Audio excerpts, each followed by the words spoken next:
오늘 또 이 주일 예배 함께 하신 우리 모든 분들에게 우리 하나님의 크고 풍성한 은혜 함께 하시길 바랍니다. 아멘. 오늘 여러분과 함께 나눌 말씀 제목은 참 경건의 비밀, 참 경건의 비밀이라고 하는 제목으로 또 함께 말씀 나누고자 합니다. 먼저 우리나라에 이제 전해져 내려오는 재미있는 이야기가 하나 있는데 그걸 한번 들려드리고자 합니다. 조선 시대였던 것 같아요. 저 멀리 어느 시골에 살고 있던 한 선비가 한양에 과거 시험을 치르기 위해서 이제 오게 되었습니다.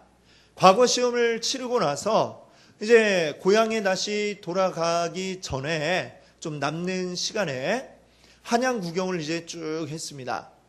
한양 구경을 하면서 시장 구경도 이제 같이 하다가 그 시장에 있는 어느 만물상에 들어가게 되었는데 거기서 무엇을 발견했는가 하니 이 손거울이라는 것을 발견을 하게 되었습니다. 딱 보니까 자기 얼굴이 비치고 이 손거울을 딱 보니까 누가 생각이 났느냐 하면 이제 고향에 있는 자기 아내 생각이 났습니다. 아직 이 관직에 과거 시험에 합격해서 관직에 나가지도 못하고 이 과거 시험 보는 나를 위해서 이제 보필하고 있는 이 아내 생각이 나서 좀 아직 그 시절에는 아직 이 거울이 굉장히 비싼 가격이었습니다. 흔하지 않던 시절이었기 때문에 하지만 이 아내를 위해서 이 선물로 하나 해줘야 되겠다 생각을 하고 큰 마음 먹고 이 손거울을 하나 구입을 했습니다. 그리고 즐거운 마음으로 걷고 걸어서 이제 마침내 고향 땅 자기 집으로 도착을 했습니다. 이제 이 거울을 줄 마음에 아주 기쁘게 집으로 딱 들어갔는데 보니까 아내는 집에 없었습니다. 아마도 밭에 김을 매러 나갔는지 집에 아무도 없는 것이었습니다. 그래서 이제 진보다리를 내려놓고 이 손거울을 어떻게 할까 하다가 집에 방문에 딱 들어가면 잘 보이는 저 벽에다가 이제 못질을 해갖고 손거울을 딱 걸어놨습니다. 혹시라도 아내가 딱 들어오면 바로 발견을 하고 좋아하라고 이렇게 붙여놓았던 것이죠. 그 손거울을 걸어놓고서 이 선비는 또 다시 이제 집 밖에 오랜만에 돌아왔으니 친구들을 또 만나기 위해서 이제 또 잠깐 밖으로 나갔습니다. 이 선비가 밖에 나간 동안에 이 아내가 집에 돌아왔어요.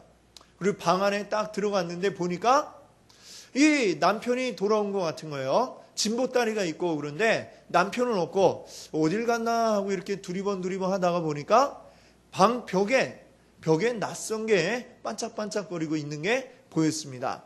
그리고 이게 뭐지 하고 딱 가서 보고는 이 아내가 깜짝 놀란 거예요. 아니 거기 웬 아리따운 처자가 한 명이 거기에 있는 것이었습니다. 그걸 딱 보고 이 아내는 무슨 생각을 했느냐, 이 남편이 과거 시험 본다고 한양을 가더니 이 시험에 열중한 게 아니라 이 어디서 웬 처자를 하나 데리고 왔나 이 생각을 하게 되었습니다. 그래서 그동안 정말 가진 고생 다 하면서 시험 공부 열심히 하라고 이 뒷바라지 했더니만 이제는 어디서 여자를 하나 데리고 와갖고 이렇게 내 속을 썩이나 하면서 생각하니까 참 너무나도 분하고 원통하고 그래갖고 앉아서 그 자리에서 통곡을 하며 울기 시작을 했습니다.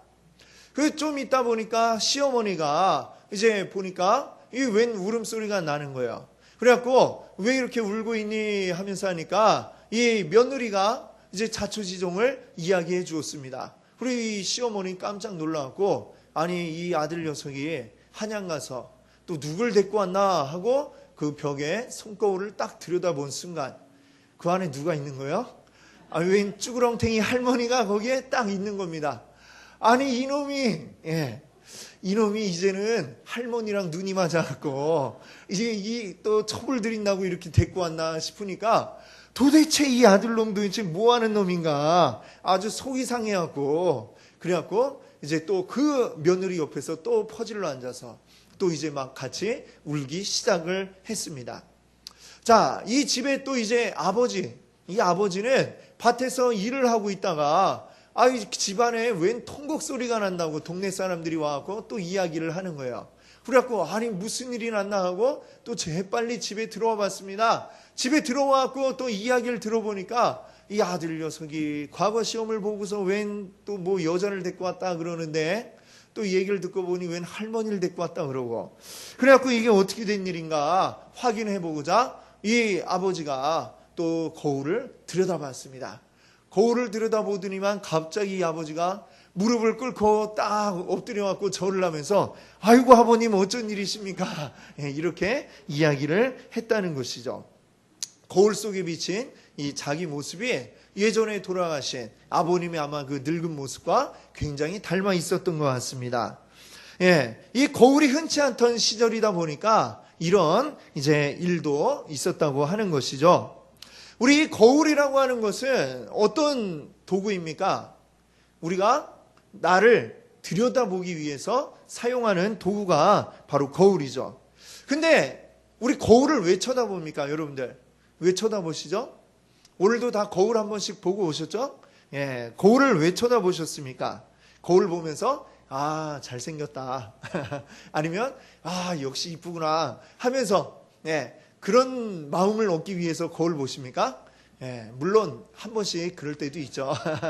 10번에 한 번 정도 그럴 때도 있지만, 자, 우리가 대부분 거울을 보는 이유는 좀 내 이 외모에 어디가 문제가 없는지, 예를 들면 이 사이에 고춧가루는 끼지 않았는가, 아니면 여성분들은 화장이 이게 잘 되고 있는가, 눈썹이 잘 그려졌는가, 루즈는 잘 발라졌는가, 이런 것들을 확인하기 위해서, 아니면 또 옷은 이렇게 지금 내가 잘 입고 있는지, 이런 것들을 확인하기 위해서 우리가 이 거울을 들여다봅니다. 거울을 보고서 이상이 있으면 고춧가루가 있냐면 고춧가루도 떼어내고, 아니면 눈썹이 좀 삐뚤어졌다 이러면 또 다시 바로잡고, 그리고 이렇게 하는 것이 바로 우리가 거울을 보는 이유인 것이죠. 자, 오늘 우리가 읽었던 이 본문 말씀에도 보니까 거울에 대한 이야기가 나오는데, 오늘 말씀 제목이 뭐죠? 참 경건의 비결이죠. 경건의 비결, 참 경건의 비결인데, 이 비결이 거울과 관계가 있다라고 하는 것이죠. 자, 우리 7월 달에 우리 계속해서 이 경건이라고 하는 주제를 가지고 말씀을 나누고 있습니다.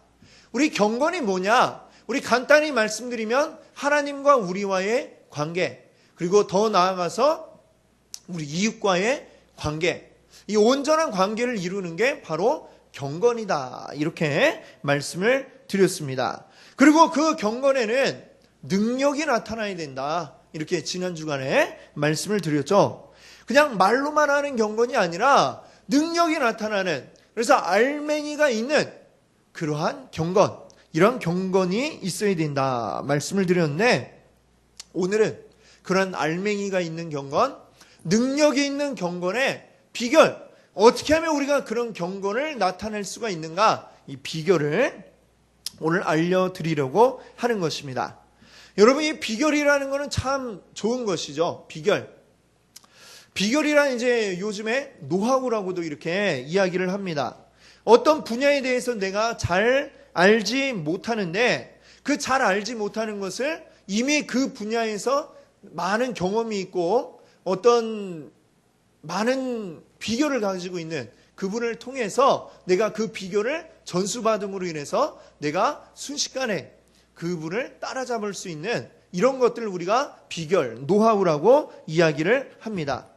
예를 들면 누군가가 이제 새로 족발집을 이제 내가 차려야 되겠다라고 이렇게 합시다.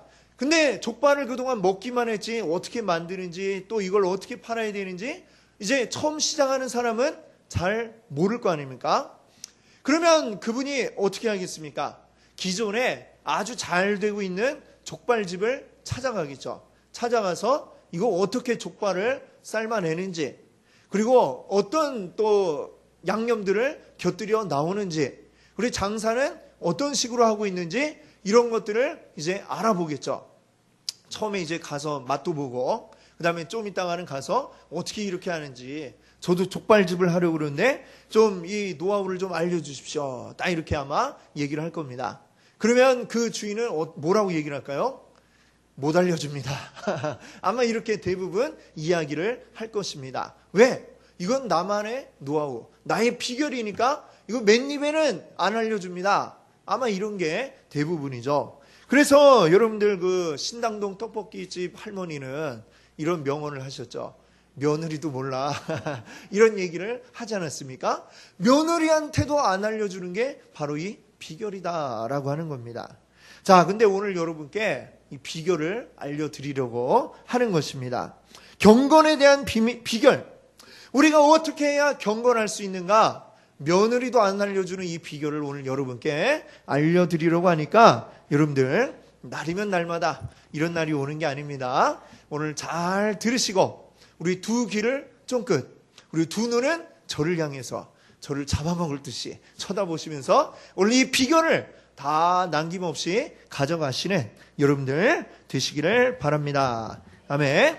자, 오늘 이 야고보서 말씀에 이 예수님의 형제 야고보입니다. 예수님의 동생 이 야고보가 지금 오늘 전격 공개하고 있는 경건의 비결이 무엇이냐?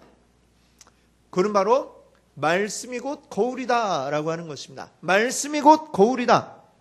말씀드린 대로 우리가 거울을 볼 때에는 단순히 그냥 보고 아 그렇구나 잘생겼네 하고 끝나는 게 아니라 들여다보고 옷 매무새도 이렇게 단정히 하고 또 이상한 부분이 있으면 고치기 위해서 우리가 거울을 들여다보는 것입니다. 아침에 거울을 딱 보면서 오늘 머리가 위로 뻗쳤구나, 눈곱도 끼어 있구나 이렇게 딱 보고서 그렇군 하고 그냥 싹 가는 사람, 이런 사람 있을까요? 없겠죠. 머리가 떴으면 뭐 머리를 감든지 드라이를 하든지 이렇게 할 것이고, 눈곱이 꼈으면 세수를 하든지 세수하기 너무 귀찮다 그러면 눈곱이라도 떼고 이렇게 나오려 할 것입니다. 자, 근데 거울이 마치 말씀과 같다, 이 얘기는 무엇입니까? 말씀을 읽거나 또 말씀을 듣거나 하고 난 뒤에 아무것도 하지 않는 사람, 그냥 말씀 듣고 아 좋은 말씀이네 이러고 그냥 끝나고 마는 사람은 거울 쳐다보고 아 오늘 옷이 잘못 입었네, 단추를 잘못 끼웠네 이렇게 하고서 보고 그대로 집 밖으로 나가는 사람과 마찬가지다라고 이야기를 하고 있는 것입니다. 자, 근데 오늘 본문을 말씀을 보시면 23절에 이제 이야기하는 말씀을 듣는 자가 있고요. 또 25절에 보면 이 말씀을 들여다보고 있는 자, 이렇게 나오고 있는데, 자, 이 두 사람 무슨 차이가 있을까요? 똑같이 말씀을 들여다본다 이렇게 이야기를 하고 있는데, 오늘 이 23절에 있는 사람은 그냥 들여다보고 끝나는 사람이고, 그래서 경건에 이르지 못하는 사람이고, 25절에 나오는 사람은 어떤 사람입니까? 그 사람은 듣고 말씀을 들여다보고 변화가 있는 사람이죠. 행함이 있는 사람입니다. 경건에 이르는 사람이라고 이야기를 하고 있는 것이죠. 23절의 사람과 25절에 나오는 이 사람이 어떤 차이가 있느냐, 이것을 알아야 오늘 이 비결의 핵심을 우리가 알 수 있는 것입니다. 근데 우리가 지금 읽은 이 성경 말씀만 가지고는 좀 명확하게 그 의미가 확 드러나지를 않습니다. 이 성경이 이제 원래 한글로 쓰여진 게 아니고, 사실 이제 이 신약 성경은 헬라어, 이 옛날 그리스 말로 이제 쓰여졌는데, 이게 이제 번역이 되는 과정 가운데서 좀 이렇게 분명하게 잘 드러나지 않는 의미들이 있을 수가 있습니다. 그래서 이 원문에 원래 이제 쓰여졌던 그 헬라어 원문에 나타난 뜻이 좀 분명하게 드러날 수 있도록 이제 조금 이제 바꾸어서 제가 한번 읽어드릴 테니까 한번 여러분들 그 23절부터 25절을 제가 읽는 것과 한번 비교를 하면서 한번 들어주시기를 바랍니다. 누구든지 말씀을 듣기만 하고 행하지 아니하면 그는 거울 안에 있는 자기의 생긴 얼굴을 주의 깊게 살펴보는 사람과 같아서 제 자신을 주의 깊게 살펴보기는 하지만 그 자리에서 떠나가 버림으로 그 모습이 어떠했는지를 곧 잊어버리지만 자유롭게 하는 온전한 말씀을 허리를 굽혀서 주의 깊게 관찰하고 계속 거기 머물러서 몰두해 있는 사람은 듣기만 하고 잊어버리는 자가 아니라 실천하는 자니 이 사람은 그 행하는 일에 복을 받으리라. 아멘. 예, 좀 길입니다만 여기서 이제 분명한 차이점이 이제 드러나죠. 23절에서는 그냥 말씀을 듣기만 하는 이러한 사람입니다. 자, 근데 25절에 보면 이제 좀 차이점이 뭐냐면 25절 우리가 읽은 말씀에는 들여다보고 있는 이라고 이렇게 표현이 되어 있는데 그 원어의 뜻을 우리가 좀 더 분명하게 살펴보면 들여다본다는 거 더하기 어떤 의미가 더 추가되냐면 계속 거기 머물러서 몰두해 있는 이런 의미가 더 추가가 된다. 이렇게 우리가 이해를 해야 되겠습니다. 그러니까 말씀을 들여다보고 그 다음에 바로 거기를 떠나가는 게 아니고 계속 거기 머물러서 그 말씀 가운데 머물러서 몰두해서 이게 무슨 말씀이지? 이게 나에게 무슨 의미가 있지? 생각해서 그 다음에 나에게 주는 그 의미를 따져서 내가 행한다. 이렇게 된다는 이야기를 오늘 하고 있는 것입니다. 자, 말씀을 듣고 아무 행함도 없는 사람은 거울을 쓱 지나가면서 웬 거울이 있네 하고 쓱 지나가면서 보고 지나쳐버리는 바로 이러한 사람과 같다는 것이죠. 휙 지나가면서 보면 나에게 어떤 잘못된 부분이 있는지 제대로 알아보기도 어려울 것이고 또한 그것을 고친다고 하는 것은 더욱더 어려울 수밖에 없을 것입니다. 자, 거기에서는 어떤 경건이라고 하는 게 나올 수가 없다라고 하는 것이죠. 그럼 경건의 비밀이 뭐냐? 경건의 비결이 뭐냐? 하나님의 말씀을 주의 깊게 관찰하고 계속 거기 머물러서 몰두해 있는 것. 이게 바로 오늘 우리 경건의 비결인 줄로 믿습니다. 말씀이 휙 하고 지나가는 게 아니라 이 말씀 속으로 내가 확 빠져 들어가서 거기에 나오지 않고 계속해서 머물러 있는 것입니다. 이 사람은 그 행하는 일에 복을 받으리라. 25절이 이렇게 말씀하고 있죠. 말씀 속에 계속 머물러 있는 사람이 복을 받으리라. 자, 이 비슷한 말씀이 보니까 시편에도 나오고 있습니다. 우리 시편 1편에 2절 말씀을 보니까 이렇게 이야기하고 있습니다. 오직 여호와의 율법을 즐거워하여 그의 율법을 주야로 묵상하는 자로다. 자, 이게 무슨 얘기냐? 시편 1편 1절을 보면 복 있는 사람은 하면서 이제 쭉 이야기를 하죠. 복 있는 사람은 어떤 사람이냐? 바로 오직 여호와의 율법을 즐거워하여 그의 율법을 주야로 묵상하는 사람. 이 사람이 복 있는 사람이다. 이렇게 말씀하고 있습니다. 주의 말씀을 밤낮으로 묵상하는 사람, 그리고 주의 말씀에 푹 빠져서 거기에 몰두해 있는 사람, 바로 이런 사람들이 복받는 사람이고, 여기 이러함을 통해서 바로 경건이 거기에서 나오게 된다. 이렇게 말씀하고 있는 것입니다. 자, 오늘 본문 말씀에 한번 26절과 27절을 한번 같이 읽어볼까요? 26절, 27절입니다. 누구든지 스스로 경건하다 생각하며 자기 열을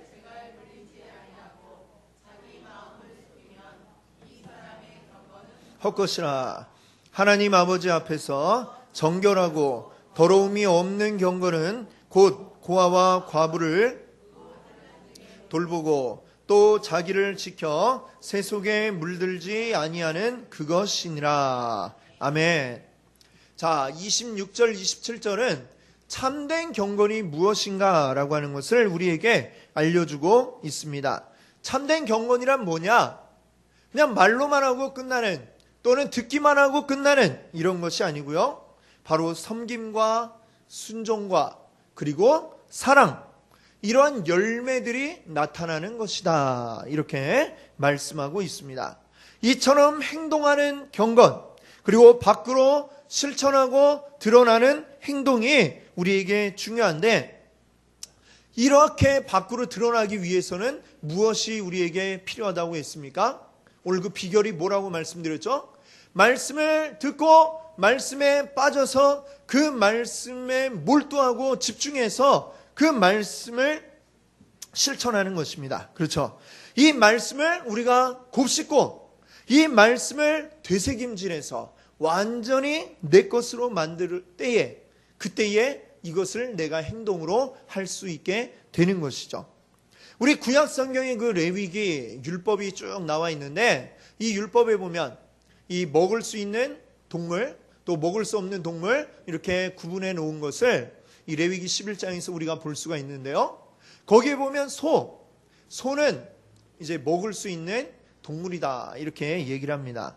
자, 근데 이 소를 보면 그 먹을 수 있는 짐승들을 보면 되새김질을 이제 하는 동물이다 라고 이렇게 얘기하고 있거든요. 소가 우리 되새김질을 한다고 그러죠. 소를 보면 위가 3개가 있다고 그럽니다. 사람은 위가 몇 개일까요? 위가 하나가 있죠. 근데 이 소는 3개가 있어요. 그리고 맨 처음에 딱 이제 막 풀, 건초 이런 거를 먹으면 막 이제 씹죠. 씹어서 삼킵니다. 그럼 첫 번째 위로 딱 들어가죠. 그럼 첫 번째 위로 가면 거기에서는 이 먹은 것에서 비타민과 미네랄 이런 것들을 이제 분해를 해서 흡수하는 작용을 한다고 그래요. 그럼 이제 그 과정이 진행이 되다가 이제 다시금 이 소가 되새김질을 하죠. 위에서 다시 꺼냅니다. 꺼내서 입에서 그거를 또 다시 막 씹어요. 한참 씹다가 또 삼키면 이번에는 2번째 위로 그것이 가게 됩니다. 그럼 2번째 위에서 또 흡수하는 게 이제 또 따로 있고 또 한참 있다가 흡수되면 또 다시 이제 꺼내갖고 막 이제 씹습니다. 또 씹어요. 그런 다음에 또 다시 이것을 3번째 위로 보내고 거기서 또 이제 흡수하고 자, 이 과정이 거의 하루 24시간이 이제 걸린다고 그래요. 한번 먹으면 그게 24시간 동안 이제 되새김질을 하고 씹어서 완전히 내 것으로 만드는 이런 과정을 거치게 된다는 것이죠. 하나님은 왜 이런 되새김질하는 짐승을 먹을 수 있는 정결한 짐승이라고 이야기하셨을까? 참 어떻게 보면 여기도 의미가 있다 이렇게 생각이 됩니다. 너희들 너희 영의 양식인 말씀을 먹을 때 마치 이 소처럼 먹어라. 아마 이런 의미도 있지 않을까 이렇게 생각을 합니다. 우리가 우리 영의 양식 말씀을 딱 먹을 때 한번 탁 먹고 그냥 끝나는 게 아니라 다시금 되새김질을 해갖고 곱씹어보고 의미를 새겨보고 다시 또 삼켰다가 또 다시 되새김질해서 꺼내서 생각해보고 하루 종일 오늘 이 말씀을 우리가 들었으면 우리 주일 하루 정도는 계속해서 우리 목사님 하신 말씀이 거울이라고 그랬지 소 얘기도 했지 막 이러면서 계속해서 되새김질을 해보는 겁니다. 자, 이렇게 함으로써 우리가 완전히 이 말씀이 내 것이 되고 그러면 이 말씀이 나를 비추어주는 빛이 되는 것이죠. 나를 비추어서 이 말씀과 나는 지금 어떻게 차이가 나 있구나. 나는 그러면 어떻게 해야 되겠구나 라고 하는 게 말씀을 곱씹어 보면 곱씹어 볼수록 내가 해야 될 일이 이제 보이게 될 것입니다. 그렇게 함으로써 우리가 행함을 하게 되고 그렇게 함으로써 우리가 경건하게 된다라고 이렇게 오늘 이 야고보는 우리에게 말씀하고 있는 줄 믿습니다. 아멘. 우리 하나님께서 우리에게 주신 모든 말씀들, 이 말씀은 모든 것이 다 우리가 충분히 되새김질하고 음미하고 묵상하면서 실행해야 할 만한 가치가 충분히 있는 바로 그러한 말씀인 줄로 믿습니다. 아멘. 히브리서 4장 12절에 이렇게 말씀하고 있죠. 하나님의 말씀은 살아있고 활력이 있어 좌우의 날선 어떤 검보다도 예리하여 혼과 영과 및 관절과 골수를 찔러 쪼개기까지 하며 또 마음의 생각과 뜻을 판단하나니. 이 말씀이 이렇게 능력이 있는 것입니다. 이 말씀이 우리 안에 들어와서 우리가 그 말씀을 계속해서 되새김질하면서 곱씹어보고 그 의미를 묵상하는 가운데 그때에 우리 가운데서 참 경건의 모습이 나타나게 되는 줄 믿습니다. 말씀에 능력이 있고 말씀에 비결이 있는 것입니다. 오늘 이 비결을 따라서 우리 참 경건의 삶을 살아가시는 우리 귀한 성도님들 되시기를 바랍니다. 아멘. 함께 기도합니다.